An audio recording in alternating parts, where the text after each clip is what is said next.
wabarakatuh. Bismillahirrahmanirrahim.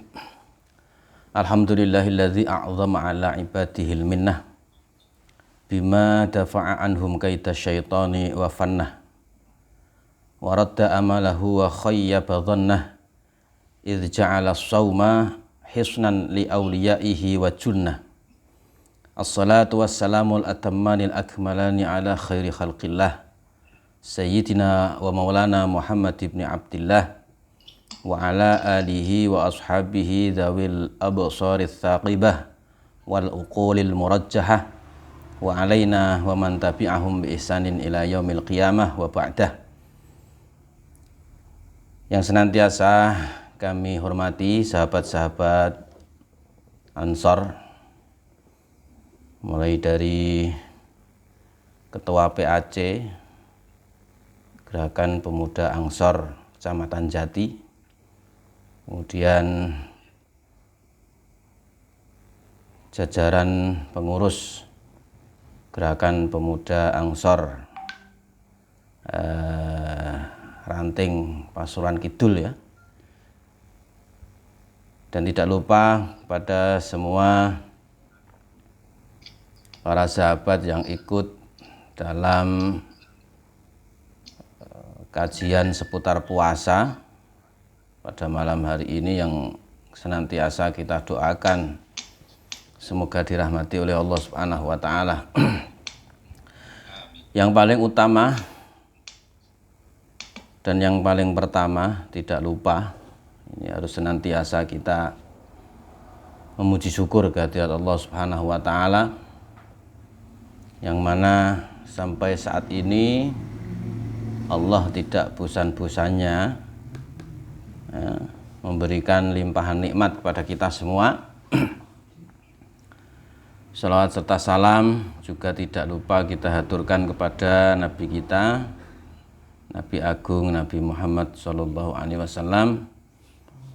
Mudah-mudahan kita senantiasa diberi oleh Allah Subhanahu wa taala istiqomah dalam mengikuti manhaj Rasulullah. Amin Allahumma amin. Tema yang akan kita bahas pada kesempatan malam hari ini, mohon maaf sebelumnya, ini saya ada kendala untuk menampilkan untuk menampilkan slide. Nah, ini biasanya langsung connect ini kalau pakai ini. Jadi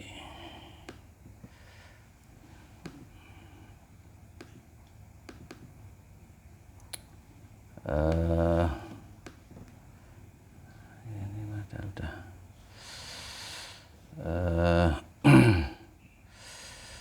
sebentar sambil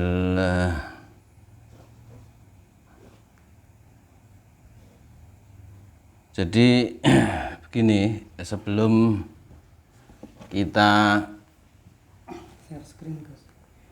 Bukan PPT, orang share screen, ini PPT-nya lagi. Ya.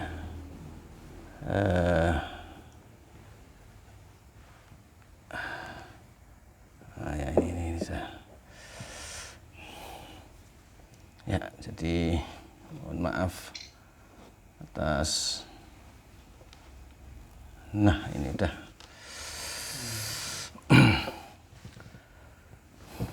Oke. Ini sudah. Yang ini.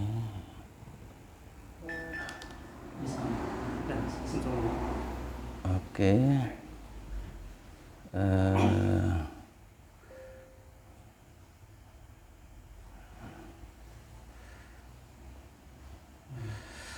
Oke. Sudah bisa muncul ya? Oke. Jadi pada kesempatan malam hari ini kita bersama-sama akan mengkaji tentang fikih puasa, karena momentumnya pada malam hari ini kita sudah mendekati hari H, yaitu malam Ramadan yang insyaallah ya, insyaallah besok hari Jumat ya, insyaallah. Kenapa insyaallah ya, karena memang bagaimanapun juga kita masih menunggu dari pengumuman pemerintah. Bagaimanapun juga kita hidup di negara hukum, juga kita punya pemerintah. Jadi oleh karena itu untuk mengikuti keputusan-keputusan yang terkait ya, dengan hilal Ramadan ini, kita lebih baik mengikuti pemerintah. Jadi begini, di dalam setiap bulan Ramadan kita itu memiliki kewajiban untuk melaksanakan ibadah 1 bulan penuh, yang tidak lain dan tidak bukan itu adalah puasa Ramadan. Nah, puasa Ramadan ini ketika kita menilik secara historis itu memang ada 2 tahapan di dalam pentasyri'annya atau di dalam pemberlakuannya.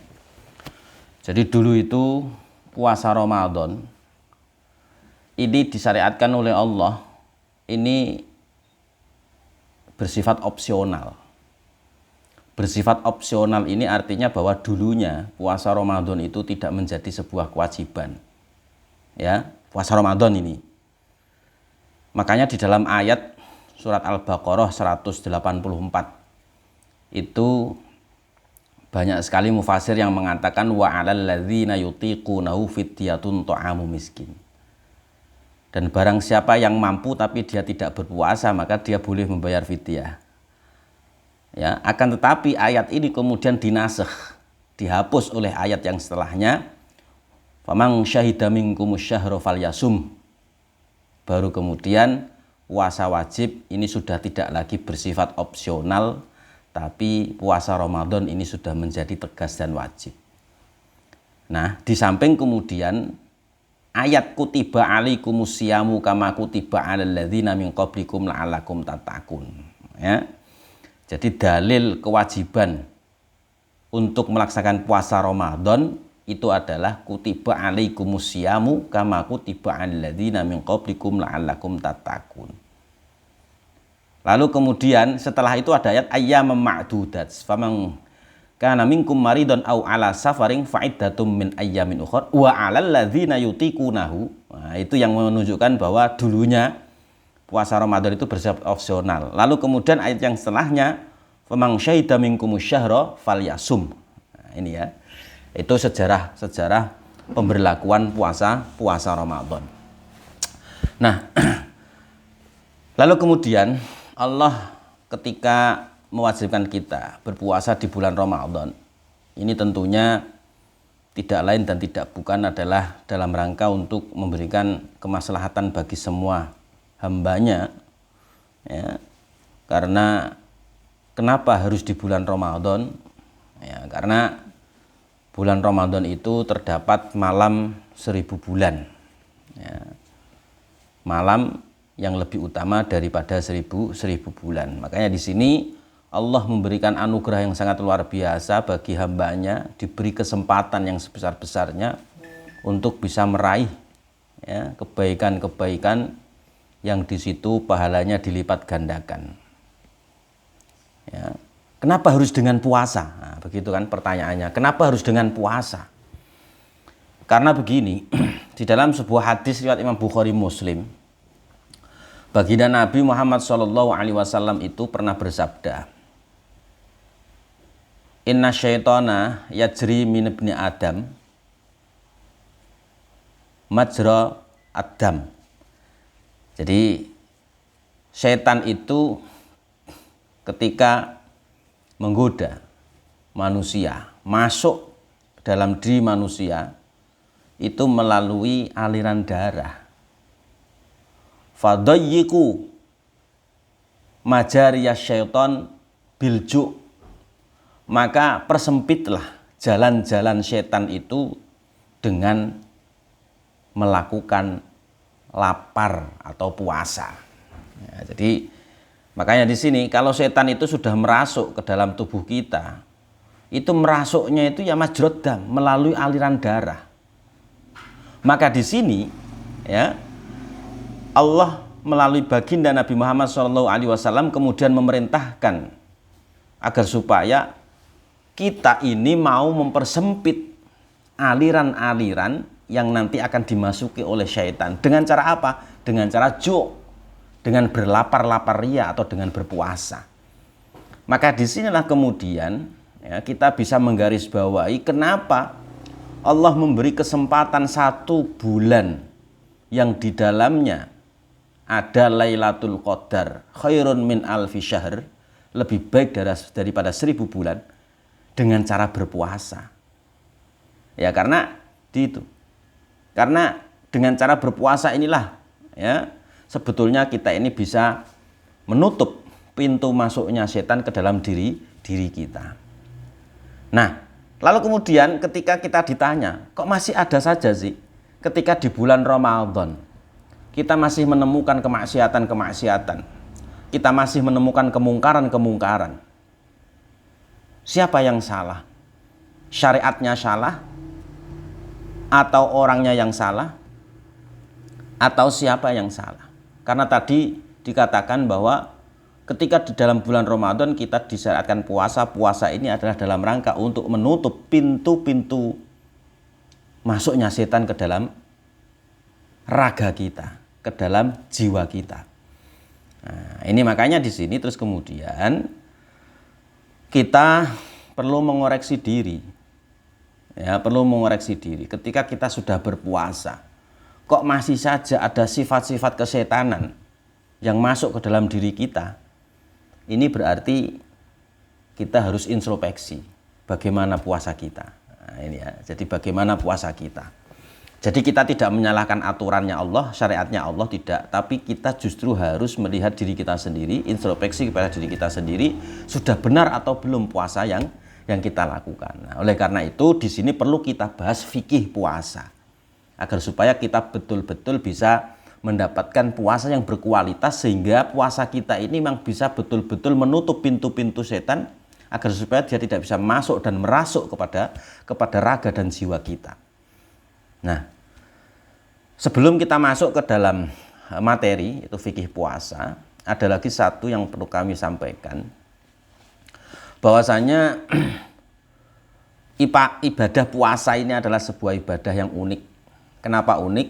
Ya, karena dalam sebuah hadis riwayat Imam Bukhari Muslim juga, ini hadis muttafaq alaih, bahwa setiap kebaikan kullu hasanatin bi asyri amsaliha ila bid'i ya ila sab'ina di'fan.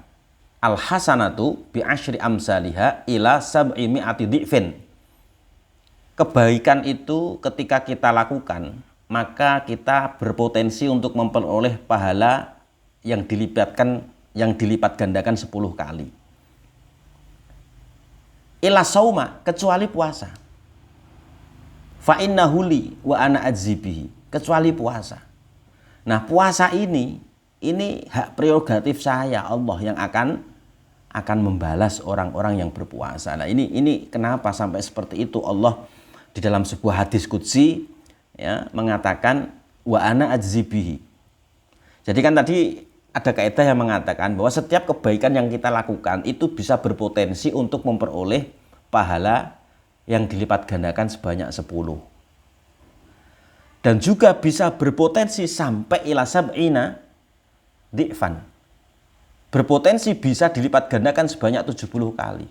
Ila sauma, kecuali puasa. Berarti puasa ini lebih berlipat-lipat dari hanya sekedar 10 kali lipat, hanya sekedar 70 kali lipat. Tapi bisa berlipat-lipat. Kenapa? Karena itu hak prerogatif Allah yang nantinya akan membalas orang-orang yang berpuasa ini secara langsung. Bukan berarti kemudian selain puasa bukan Allah yang membalas. Tapi tetap Allah nanti yang akan membalas. Akan tetapi di dalam ibadah puasa ini uji loyalitas keimanan seorang hamba kepada Allah ini sangat dominan di sana. Bagaimana? Ya karena begini. Di dalam puasa itu keikhlasan, kemurnian ibadah kita kepada Allah itu sangat terjaga. sangat terjaga. Artinya apa? Coba sekarang begini. Ketika kita puasa, tidak ada orang yang tahu bahwa kita ini sedang puasa. Ketika kemudian kita ternyata makan di luar, orang tidak tahu kalau kita ini tidak puasa. Berbeda dengan ibadah yang sholat, semua orang bisa melihat. Haji, semua orang bisa menyaksikan. Zakat, semua orang bisa menyaksikan. Syahadat, semua orang bisa mendengarkan. Akan tapi jika puasa, ini hanya dia dan Allah yang tahu. Misalkan saya ikut makan sahur di keluarga saya. Tapi begitu siang hari saya pergi kemudian makan di warung, kemudian saya pulang. Kan keluarga saya nggak ada yang tahu kalau saya ini masih puasa atau tidak. Tahu-taunya saya tadi makan di tengah jalan. Nah ini, makanya di sini ibadah puasa itu adalah ibadah yang istimewa. Sampai-sampai Allah itu mengatakan fa innahu li wa ana azibihi. Karena ibadah puasa ini nanti hak prerogatif penuh Allah yang akan membalas. Artinya apa? Bahwa amal-amal puasa atau amal-amal yang dilakukan di dalam ibadah puasa khususnya Ramadan ini nanti akan berlipat-lipat ganda. Makanya tidak heran ketika kita seringkali mendengarkan bahwa amal dilipat gandakan pahalanya. Bahkan dalam sebuah hadis dhaif, Imam Al-Baihaqi mengatakan ngamal sunnah pahalanya menjadi amal wajib, dan amal wajib pahalanya 10 kali lipat, 70 kali lipat. Amal wajib menjadi 70 kali lipat pahalanya, amal sunnah pahala menjadi pahala amal wajib. Tapi itu hadis dhaif. Nah, tadi hadis bisa memperkuat apa yang dikatakan di awal tadi, al hasanatu bi asyri amsalihha ila sab'ina dhi'fan. Jadi satu kebaikan itu bisa berpotensi untuk mendapatkan pahala 10 kali lipat. Bahkan sampai 70 kali lipat. Illa saumah. Apalagi jika itu kita lakukan dalam ibadah puasa di bulan Ramadan. Berarti pahala ini semakin. Nah, itu juga rasional, logis karena Allah. Karena apa? Karena Allah mengatakan bahwa inna anzalnahu fi lailatul qadr. Lailatul qadri khairum min alfi syahr. Lebih baik daripada 1000 bulan. Kita hitung sendirilah. Nah ini untuk motivasi, untuk menyemangati agar supaya amal-amal kebaikan ini senantiasa kita lakukan di bulan Ramadan. Lalu kemudian kita masuk ke dalam fikih puasa. Pertama yang kita bahas adalah pengertian puasa secara bahasa. Ini adalah berarti menahan. Menahan apa ya? Menahan diri. Menahan diri dari makan, dari minum, dari ngucap, ngomong, berkata yang tidak baik. Makanya di dalam sebuah syair itu ada kata-kata khailun shaimatun wa khailun ghairu shaimatin. Ya. Ada kuda, dia sedang berpuasa. Artinya berpuasa di situ apa? Shaimah itu dikatakan di situ dalam sebuah syair, kata shaimah dinisbatkan kepada kuda. Puasa dikatakan kepada kuda. Oh, berarti ini bukan puasa yang bermakna syar'i, tapi puasa yang bermakna bahasa. Berarti menahan. Jadi kuda itu menahan diri dari makan, kuda itu menahan diri dari lari. Artinya dia tenang tetap di tempat. Nah, itu berarti dia sedang puasa secara bahasa. Lalu kemudian secara istilah. Berarti apa? Menahan diri dari perkara yang membatalkan. Mulai terbit fajar sampai terbenamnya matahari dengan niat tertentu. Berarti kalau disertai niat, ini kita bisa memahami bahwa puasa itu harus sesuai dengan kehendak. Ya, tidak sebuah paksaan dari pihak lain. Artinya apa? Bahwa puasa itu harus ada muncul syai'un iradiyun. Ya, sesuatu yang memang didasari dengan kehendak. Buktinya apa kok didasari dengan kehendak? Adanya niat. Nah, ya, jadi menahan diri dari perkara yang membatalkan mulai dari terbitnya fajar sampai terbenamnya matahari dengan niat tertentu. Berarti jika ada orang dia tidak punya kehendak. Siapa itu yang tidak punya kehendak itu? Orang gila. Ya, orang gila. Puasanya sah atau tidak orang gila itu? Orang gila ya tidak sah puasanya. Ya, karena dia tidak punya kehendak.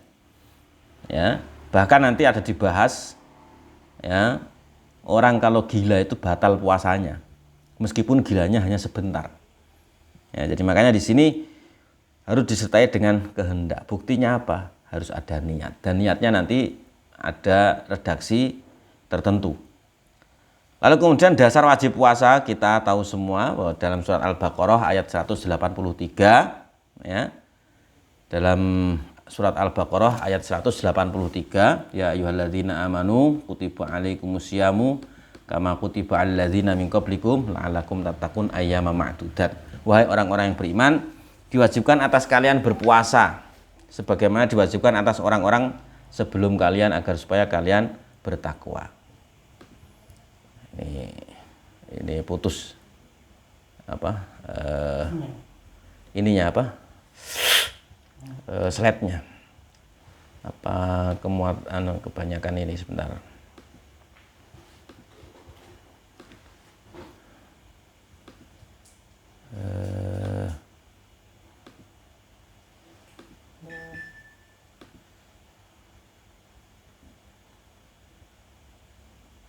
Nah ini udah mulai. Dasar wajib puasa yaitu surat Al-Baqarah ayat 183, dan yang potongan 184 tadi yang telah saya sampaikan itu adalah bukan dasar wajib. Wa alal ladzina yutiqunahu ya, fidyatun tu'amu miskin itu adalah pemberlakuan puasa secara opsional ya. Lalu kemudian ayat yang terakhir dari lanjutannya ayat itu, famang syahida minkum syahra falyasum, itu yang menasakh ayat wa 'alal ladzina yutiqunahu fidyatu tu'amu miskin. Lalu kemudian hikmah puasa, menahan hawa nafsu, memberikan pelajaran bagi orang kaya untuk merasakan lapar sehingga menumbuhkan rasa kasih sayang pada fakir miskin, menjaga diri dari maksiat dan lain-lain ya. Nah, di sini hikmah puasa itu yang disabdakan, yang difirmankan oleh Allah, la'alakum tattaqun ya. Jadi indikator takwa.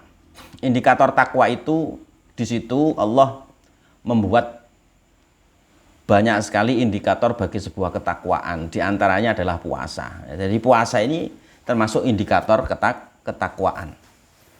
Lalu kemudian syarat sah puasa. Jadi artinya syarat sah puasa berarti kalau tidak memenuhi ini berarti puasanya tidak sah. Pertama adalah Islam, kedua adalah berakal, kemudian bersih dari haid atau nifas atau tidak dalam keadaan haid dan nifas, kemudian mengetahui waktu diperbolehkannya untuk berpuasa. Otomatis ini dia tahu syarat rukunnya puasa. Kalau dia tidak tahu syarat rukunnya puasa, nah ini bagaimana? Sah tidak puasanya? Nah, lihat dulu. Kalau memang dia hidup di daerah yang jauh dari dakwah Islam, ya maka mau gimana lagi? Harap maklum. Tapi sekarang itu tidak bisa kita temukan lah orang yang hidupnya jauh dengan dakwah Islam. Karena internet itu sudah masuk di pelosok-pelosok. Hutan-hutan pun bisa menikmati internet. Jadi makanya dakwah Islam, pengetahuan Islam, ajaran Islam ini sudah. Makanya di sini ada sebuah kaidah yang mengatakan bahwa al-jahlu bil ahkam asyariyah fi hadza zaman laisa bi udhrin. Ya. Tidak mengetahui tentang hukum-hukum syarak pada zaman sekarang ini itu tidak bisa dikatakan sebagai uzur. Dia tetap berdosa. Kenapa? Karena tidak mau ngaji. Al-jahlu bil ahkam asyariyah fi hadzal zaman laisa bi udhrin. Apa meneh ning Indonesia, apalagi di Indonesia. Tambah tidak udzur lagi. Ya, karena Indonesia sudah banyak sekali. Ya. Artinya ilmu sudah tersebar, pesantren sudah di berbagai pelosok banyak sekali kita temukan. Jadi, makanya jangan sampai kemudian kita tidak mengetahui hukum. Berarti Islam berakal, bersih dari haid dan nifas, kemudian mengetahui waktu diperbolehkan untuk berpuasa. Berarti ini juga masuk mengetahui syarat rukunnya puasa. Ya, jadi al-ilmu. Ya, jadi makanya di sini ilmu itu jadi syarat ibadah juga. Lalu kemudian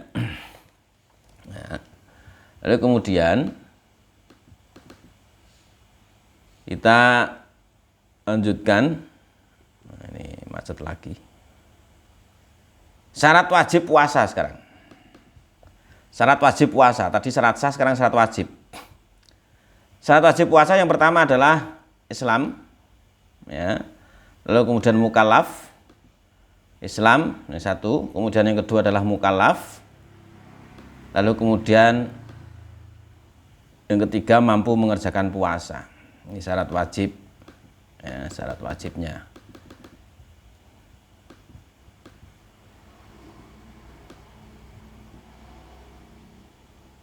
Ya, Islam mukallaf mampu mengerjakan puasa, kemudian mukim.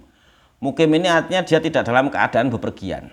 Mukallaf ini artinya orang yang punya akal dan sudah terbebani hukum, baligh misalkan. Tapi anak kecil yang sudah mumayyiz, ya, yang sudah mumayyiz kira-kira kelas 1 SD lah, ya, itu tetap ketika dia puasa, puasanya sah, ya, dan itu tetap orang tuanya melatih anaknya agar supaya mau melaksanakan ibadah puasa. Mampu mengerjakan puasa ini artinya adalah orang yang masih belum kena uzur syar'i, ya, belum kena uzur syar'i, misalkan dalam keadaan sehat, tidak sakit, ya. Jadi makanya seperti kondisi sekarang ini, ya, kita sedang menghadapi wabah, itu sebenarnya puasa ini adalah termasuk salah satu wiqayah, ya, termasuk salah satu sesuatu yang bisa menjaga kita terjauhkan dari penyakit itu, ya. Karena bagaimanapun juga yang namanya wabah penyakit, ya, itu bisa mengena kepada siapapun, ya. Dan puasa dikatakan oleh Rasulullah sebagai junnah. Junnah ini adalah tameng. Nah, tameng ini bisa kita pahami, tameng secara fisik dari penyakit-penyakit, dan juga tameng secara psikis agar supaya kita terjauhkan dari godaan-godaan setan, godaan-godaan nafsu, ya, yang ada di sekitar kita. Jadi makanya junnah di situ adalah tameng. Ini bisa sebagai tameng dari fisik kita, ya, tameng bagi fisik kita dari berbagai macam penyakit, atau tameng untuk psikis kita dari berbagai macam syahwat, nafsu yang ada di sekitar kita. Lalu kemudian kita masuk ke rukun puasa. Rukun puasa itu adalah pertama niat. Ya, untuk puasa wajib, niat adalah dimulai terbenamnya matahari. Ya, waktu niat adalah mulai terbenamnya matahari hingga menjelang terbitnya fajar. Berarti dalam puasa wajib menurut mazhab Syafi'i ini, ya, adalah harus dimulai pada malam hari sampai kemudian terbitnya fajar. Makanya ada istilah tabyitun niyah. Ya, tabyitun niyah itu menginapkan niat, ya, itu mulai waktu niatnya kita. Menurut mazhab Syafi'i ini ketat, ya, mazhab Syafi'i dalam urusan ini. Makanya di sini nanti ketika kita ingin agar supaya puasa kita tetap terjaga, wong sing jenenge wong kadang ki lali niat. Lah nek nali piye? Lho kok lali piye? Kan ditanya, asal dia lupa itu apa? Latar belakang dia lupa itu apa? Ya, makanya tadi aku gak roh nek kudu nginepno niat. Lho, gak roh iku saiki ora dianggap. Karena kita hidup di zaman sekarang yang mana tidak mengetahui hukum syar'i itu adalah laisa bi udhrin, bukan merupakan uzur. Lalu kemudian kita mengikuti mazhab Maliki yang mengatakan bahwa niat pertama di malam pertama bulan Ramadan untuk 1 bulan itu sudah cukup menurut mazhab Maliki. Ya, makanya besok untuk mengantisipasi agar supaya puasa kita ini, ya, tetap dikatakan sah jika kita lupa untuk tidak niat mulai malam hari, ya, ini nanti kita niat dengan menggunakan niatnya mazhab Maliki.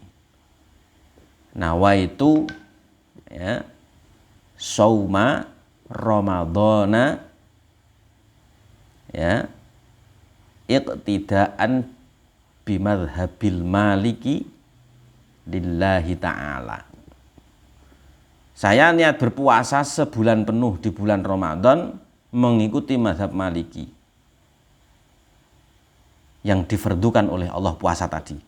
Nah, jadi makanya itu untuk mengantisipasi kalau suatu saat kita lupa, tidak tabyitun niyah, maka di sini biasanya imam tarawih itu mengajak kita untuk niat bersama-sama. Ya. Lah, batas untuk menginapkan niat di malam hari itu bagaimana? Pokoknya sebelum terbitnya fajar. Meskipun kita sudah makan sahur, kira-kira azan subuh itu kurang 1 menit. Kok kita sempat niat, ya berarti di situ bisa dikatakan dia sudah tabyitun niyah, dia sudah menginapkan niat. Lalu kemudian, sedangkan untuk puasa sunnah niat boleh dilakukan sebelum matahari tergelincir atau sebelum masuk waktu zuhur dengan syarat belum melakukan perkara yang menafikan puasa. Syaratnya, kalau puasa sunnah itu ya, kalau puasa sunnah boleh-boleh saja, asal di situ ya sebelum kita melakukan hal-hal yang bertentangan dengan puasa untuk niat sunnah. Sebelum tergelincirnya matahari kita boleh melakukan niat di sana. Lalu kita teruskan untuk yang selanjutnya, yaitu niat puasa Ramadan. Ini menurut mazhab Syafi'i.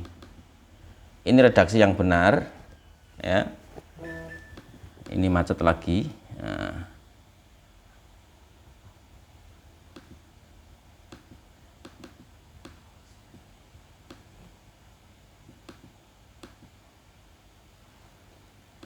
Bentar.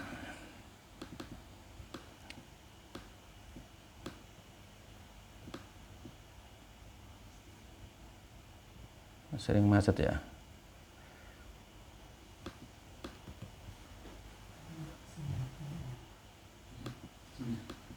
Sinyal ya? Jadi ini kalau nggak ada tagnya nanti kasihan kalau nggak ada tagnya.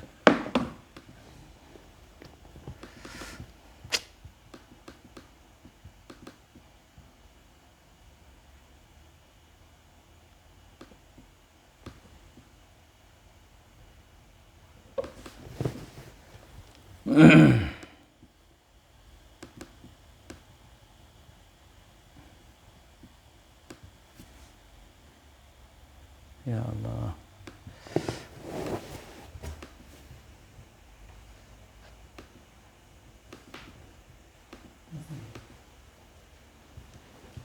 Sudah saya pindah ke sini. Nah, ini yang penting ini.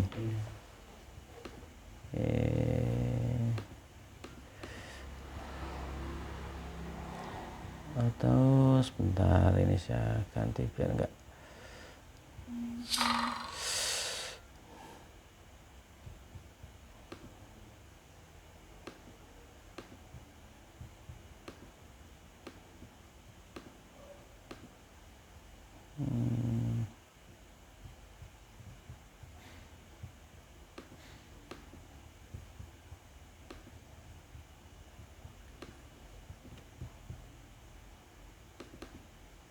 Oh, ini pakai ini aja berarti.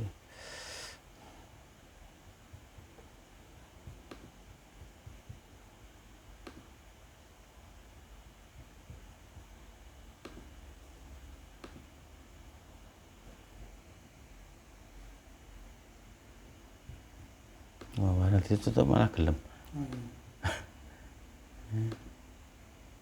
Ini pakai yang ini aja. Terus share screen ya. Desktop. Nah, ini aja.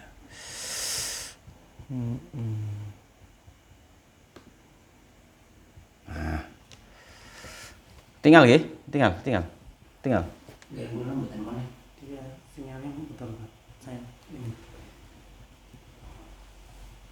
Tinggal Ben. Cek. Ya. Niat puasa Ramadan. Kelihatan enggak? Niat puasa Ramadan, nawaitu shoma ghadin an ada'i fardhi syahri ramadhani hadhihi sanati lillahi ta'ala. Ini harus ada kata-kata Ramadan ini mudhafkan ke hadhihi sanah, ya, biar tidak rancu. Ya, kalau tidak seperti itu ya sah-sah saja, tapi lebih baik seperti ini ya. Ramadhani, ya. Nawaitu shoma ghadin an adai fardhi syahri ramadhani hadhihi sanati lillahi ta'ala. Niat harus dilakukan tiap malam setiap malam selama bulan Ramadan, ya. Ini menurut mazhab Syafi'i, ya. Lalu kemudian adapun mengucapkan niat secara lisan hukumnya sunnah. Lalu kemudian rukun puasa, yaitu menghindari perkara-perkara yang membatalkan puasa, kecuali jika lupa atau dipaksa atau karena kebodohan yang diampuni oleh syariat. Kebodohan yang diampuni oleh syariat ini contohnya bagaimana? Ya.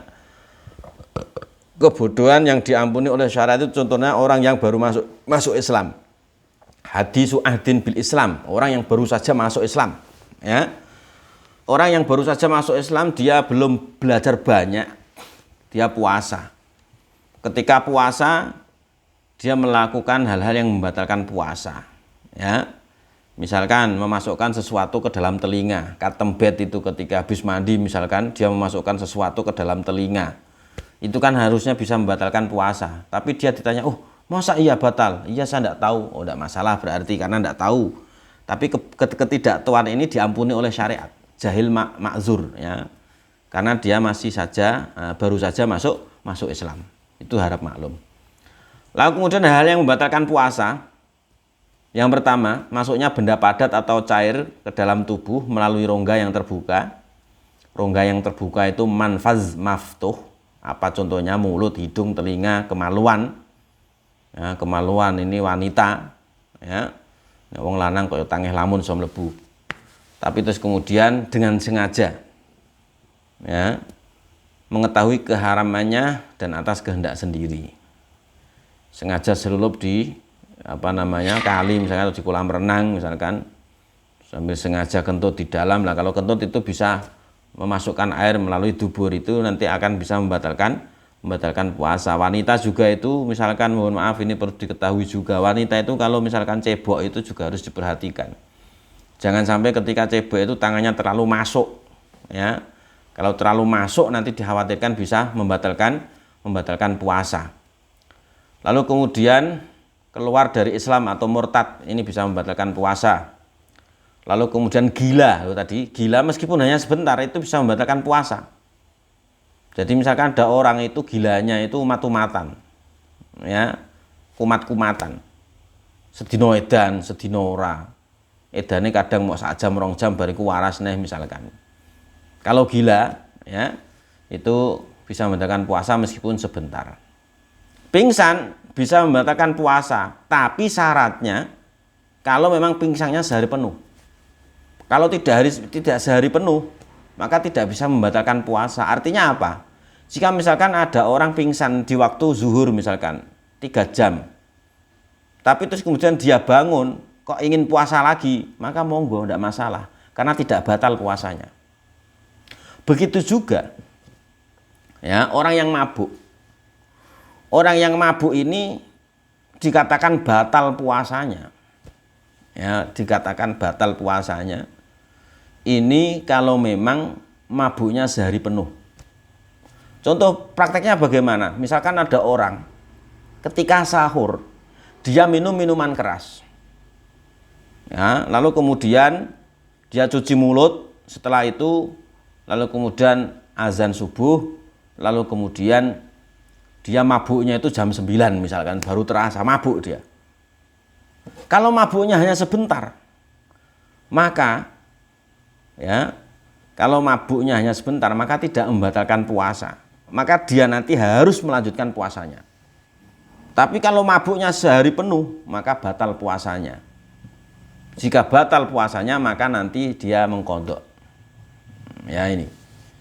Lalu kemudian bersetubuh dengan sengaja dan mengetahui keharamannya, ini juga membatalkan puasa. Kemudian keluar mani karena persentuhan kulit.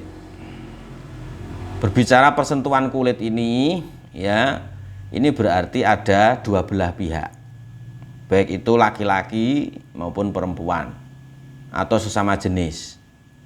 Ya, persentuhan kulit ini berarti bahasa yang digunakan untuk peristiwa atau pekerjaan yang melibatkan dua belah pihak. Karena ada lagi istilah sendiri istimna atau onani. Kalau onani itu kan diri sendiri, tidak dua belah pihak. Ini juga bisa membatalkan puasa. Nah, kalau perempuan masturbasi otomatis batal karena masukkan sesuatu ke manfaat maftuh, ya. Kalau masturbasi belum keluar mani pun dia sudah batal. Kalau dalam fikih itu perempuan juga bisa mengeluarkan mani, ya. Cuman bahasanya beda. Mani itu adalah bahasa yang umum. Laki-laki namanya sperma. Kalau perempuan berarti ovum, begitu mungkin ya Mas, yang ahli apa namanya, ahli medis itu, Mas Hudan Taufik, ahli medis ya. Betul lah Mas? Apoteker aja Mas. Nah, ini. Lalu kemudian kita lanjutkan lagi, muntah dengan sengaja. Muntah dengan sengaja itu ya mungkin memasukkan jarinya ke dalam sehingga dia muntah. Nah, ini tidak boleh karena bisa membatalkan puasa. Nah, ini ada hal-hal yang terkait dengan puasa yang perlu kita ketahui. Pertama, yang terkait dengan berhubungan badan, ya. Jadi apabila seorang laki-laki, ya, ini berhubungan badan dengan istrinya, ya, pada siang hari di bulan Ramadan, ya, maka otomatis batal puasanya, ya. Maka batal puasanya. Suami berdosa. Suami berdosa. Tapi meskipun dia batal puasanya, dia masih tetap berkewajiban untuk menahan diri dari hal-hal yang bisa membatalkan puasa. Dia tidak boleh makan sampai maghrib meskipun sudah dikatakan batal puasanya. Ya, dan ia juga wajib mengqadha puasanya serta wajib membayar kafarah. Kafarahnya apa? Pertama, kalau zaman sekarang nggak ada budak, pertama memerdekakan budak, ya. Lalu kemudian yang kedua, ini dia wajib berpuasa 2 bulan berturut-turut. Kemudian yang terakhir, jika tidak mampu maka wajib memberi makan kepada 60 orang miskin, masing-masing berupa 1 mud. 1 mud itu sekitar 6 on, berarti 6 kali 60, ya, 360 on. Nah, berapa kilo itu? Bayar fidyah, ya, bayar fidyah atau bayar kafarah, ya, kafarah. Lalu kemudian ada lagi masalah yang kedua, hukum menelan dahak. Dahak itu riak. Jika dahak telah mencapai area luar, hadduz zahir, maka tidak boleh ditelan. Jika ditelan maka membatalkan puasa. Adapun jika dahak masih berada di area dalam, ya, had batin, batas-batas dalam, maka tidak wajib dikeluarkan. Ditelan boleh. Jika ditelan maka tidak membatalkan puasa. Itu jika dahak itu berada pada batas batin. Tapi kalau sudah masuk batas zahir, nah, maka batal jika ditelan. Lah batas zahir itu apa? Yang dimaksud dengan area luar menurut pendapat Imam Nawawi adalah makhraj huruf ha. Ha dengan kha itu beda. Ha saja sudah masuk batas zahir. Apalagi kha. Kalau kha itu lebih di atasnya lagi. Ha. Jadi kalau misalkan nanti ada apa namanya dahak, ada riak sampai pada makhrajnya huruf ha, maka ini harus kita keluarkan, tidak boleh kita telan. Karena jika kita telan maka akan membatalkan puasa. Kalau masih ha di bawah lagi, berarti ha itu nggak apa-apa ditelan. Di makhrajnya huruf ha, di bawah apa? Di bawah tenggorokan. Itu tidak apa-apa kalau ditelan. Lalu kalau ludah bagaimana? Menelan ludah tidak membatalkan puasa, tapi harus ada syaratnya. Syaratnya pertama, ludah itu tidak membatalkan puasa jika ditelan kalau memang dia murni. Murni, artinya murni ini apa? Dia tidak bercampur dengan benda lain yang ada di mulut. Kemudian suci, artinya suci itu dia tidak bercampur dengan darah. Jika dia bercampur dengan darah kok kemudian ditelan, maka bisa batal puasanya. Nah, ketika ludah sudah berada di dalam mulut, menelan ludah yang sudah berada di bibir luar, maka bisa membatalkan puasa. Misalnya wis ditokno. Kalau demikian berarti sudah di luar bibir. Tapi kalau masih di dalam mulut, masih di dalam mulut kok kemudian ditelan, itu tidak membatalkan puasa dengan syarat tadi tidak bercampur dengan benda lain, gudal misalnya, ya. Dan juga tidak bercampur dengan darah. Ya. Itu syaratnya. Pokoknya ludah ketika ditelan boleh-boleh saja dengan 3 syarat. Pertama, dia tidak bercampur dengan benda lain. Kemudian yang kedua, suci. Artinya suci itu karena dia tidak bercampur dengan darah. Kemudian yang ketiga, ludah masih berada di dalam mulut. Ya. Tapi jika sudah berada di bibir, berarti kelihatan ludahnya. Kok ditelen? Nah, itu bisa membatalkan puasa. Sekarang ada lagi permasalahan yang terkait masalah puasa, yaitu masuknya air mandi ke dalam tubuh. Nah, ini. Biasanya itu kadang kita tidak sengaja ya mandi, ya. Ini gimana? Jika air masuk sebab mandi sunnah atau mandi wajib, maka hal itu tidak membatalkan puasa jika disengaja, kecuali jika disengaja. Jadi ketika kita mandi wajib atau ketika kita mandi sunnah, kemudian tidak sengaja kemasukan air, maka tidak membatalkan puasa. Begitu juga mandi yang dilakukan dengan cara menyelam. Kita tidak sengaja misalkan, kita menyelam mandi wajib atau mandi sunnah, ya, kita tidak sengaja kentut misalkan, ya, itu tidak batal kalau memang tidak sengaja. Tapi kalau sengaja kentut, ya ada air yang masuk, batal kalau sengaja. Tapi jika bukan mandi sunnah dan bukan mandi wajib, seperti mandi kanggo seger-segeran, ya, jenis litabrit, ya, untuk agar supaya tubuh terasa segar, maka puasanya batal baik itu disengaja atau tidak. Ya, baik itu disengaja atau tidak. Jadi batasnya di sini adalah kita melihat mandinya. Kalau mandinya wajib atau sunnah, maka tidak batal kalau memang kemasukan air tidak sengaja. Tapi kalau disengaja ya batal. Tapi kalau mandi yang tidak sunnah dan tidak wajib, seperti sumuk terus ngadus, ya. Contoh mandi sunnah itu misalkan di hari Jumat, kita mandi sunnah, itu contohnya, ya. Tapi kalau mandinya karena berdasarkan apa-apa, pengen seger aja, seperti rutinitas yang kita lakukan mandi pagi dan sore misalkan, itu rutinitas itu, ya, itu rutinitas. Maka ya ketika kemasukan baik disengaja ataupun tidak, maka bisa membatalkan puasa karena mandinya ini tidak memiliki kekuatan hukum sunnah atau wajib. Kemudian yang kelima, muntah atau mulut berdarah. Orang yang muntah atau mulutnya berdarah wajib berkumur agar semua bagian mulutnya suci. Apabila ia menelan ludah tanpa berkumur terlebih dahulu, maka puasanya batal. Tadi sudah disampaikan, karena bercampur dengan najis, ya, karena bercampur dengan najis. Lalu kemudian bahasan yang selanjutnya, sengaja membatalkan puasa atau tidak niat di malam hari. Bagaimana ini? Orang yang sengaja membatalkan puasanya tanpa uzur syar'i atau tidak berniat di malam hari, menurut mazhab Syafi'i ini wajib menahan diri di siang hari Ramadan dari perkara yang membatalkan puasa sampai maghrib, dan setelah puasa Ramadan wajib mengqadha puasanya. Jadi orang yang batal puasanya maka dia tetap harus menahan diri untuk makan. Jangan kemudian malah ngedeng makan di hadapan orang umum, tidak boleh. Tetap harus bisa menahan diri dari perkara-perkara yang tidak diperbolehkan dalam berpuasa, dan dia wajib mengqadha nanti di kemudian hari. Nah, lalu kemudian berbagai konsekuensi bagi orang yang tidak berpuasa. Bisa kelihatan nih.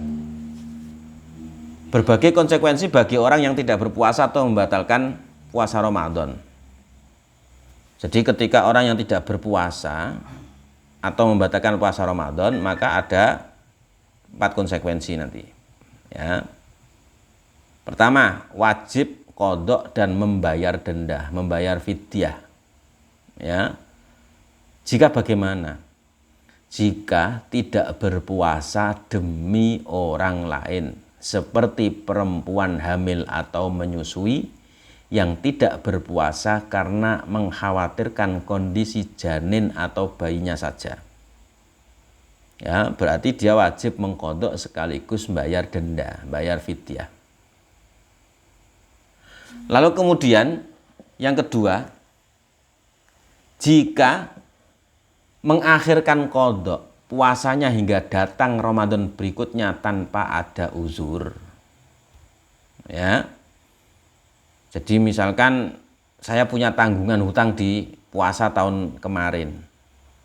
Kok ternyata belum saya bayar sampai besok hari Jumat puasa Ramadan tanggal 1 1441 Hijriah. Berarti saya wajib membayar denda. Ya. Kalau misalkan puasanya 3 hari, ya berarti dendanya 3 hari. Lalu dendanya apa? Ya, fidyah itu 1 mud nam'on per hari. Ya, nanti akan dijelaskan.